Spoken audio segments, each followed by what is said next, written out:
let's just jump right in. In a world that feels louder and more chaotic than ever, how in the world do you find what actually matters? We're going to explore this idea of the signal, the deep, meaningful stuff, versus the noise, which is, well, it's pretty much everything else, that constant static of distraction all around us. And I want to start with this question from the poet Christine Walters Paintner. Whose silence are you? It's a kind of a strange question, isn't it? But it's a beautiful way of asking, what are you really listening to when all the chatter finally stops? What's underneath all that noise? And that question brings us to the very heart of this explainer. Our guide for this whole thing is a guy who lived decades ago in a monastery of all places. But you'll see. His insights into distraction and meaning and responsibility, they might be more spot on today than they ever were. So, to really get what he was warning us about, we first have to understand his world, the world of the monk. And I don't just mean as some religious figure, but as an idea, an archetype, really a symbol for anyone who's trying to find that signal. The word monk actually comes from the Greek word monachos, which means single. But this doesn't just mean being alone. It's about being single-hearted, having a singular focus. The entire point is to try and find this deeper presence in absolutely everything. So what does that path actually look like? Well, it's not about running away from problems. It's about facing them head on. It's about a real commitment to just stay put when things get uncomfortable and to welcome the strange, not just in other people, but inside yourself. It's a life built around practices that are all designed to strip away the noise and find what's really, truly there. And the ultimate goal of all of this? To find what's sometimes called the indwelling spark. That essential core part of ourselves that just gets buried under piles and piles of noise. And one monk in particular had a really powerful warning about why protecting that spark is so unbelievably crucial right now. Okay, so let's meet our guide, Thomas Merton. He was a Trappist monk, and way back in 1962, he wrote this article that was just incredibly ahead of its time. It was like a voice speaking directly from the signal. And he did not mince words. Writing from his monastery, he basically declared that all of humanity was facing a final and decisive crisis. This was the height of the Cold War, and he saw something that was going deeply, deeply wrong with where we were all headed. He diagnosed it as this kind of two-sided moral sickness. On one side, you had what he called moral passivity. This is where people just kind of give up and submit to whatever's happening, feeling like they're not responsible for any of it. And then on the other side, you have demonic activism, this wild, out-of-control frenzy of brilliant technology and activity, but with nobody actually at the wheel. And of those two things, Merton was crystal clear about which one scared him the most. He wrote, "This moral passivity is the most terrible danger of our time.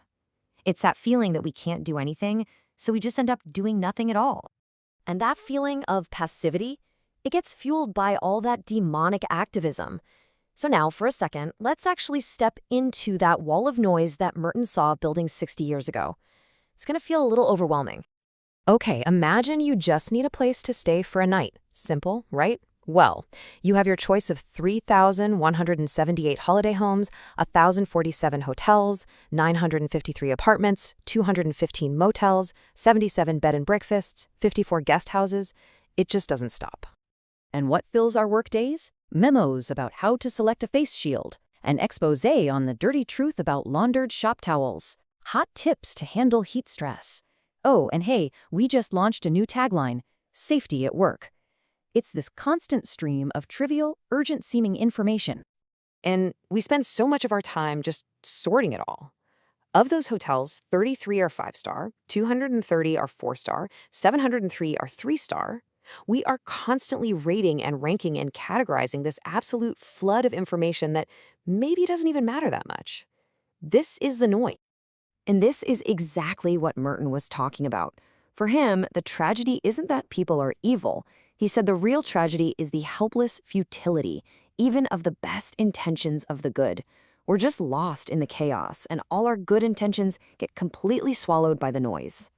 So, okay, let's just pause. What happens when an entire society is built on this foundation of basically good people feeling passive, all caught up in a frenzy of meaningless activity? Back in 1989, a scholarly article was published with a very simple, very stark title. Just these two words. So you have to ask yourself, is this it? Is this whole chaotic, distracted, passive existence the punchline? Are we all just living inside the joke? But here's the thing. Merton didn't just leave us there in despair. He absolutely believed there was a way to tune out the noise, to push back against the joke. He thought there was a way to choose the signal. First, he reminds us of what's at stake. I mean, he wasn't just talking about being a little distracted. He was talking about us giving up our moral responsibility entirely. He warned that the free choice to just let the world destroy itself would be a moral evil of almost unimaginable proportions. So, what can we actually do? Well, Merton's remedy is really a path of deliberate action. It starts simple. Slow down all that frantic activity. Then we have to restore our own internal compass, our genuine moral sense. From there, we can consciously refuse to cooperate with destructive systems, and then we make our voices heard.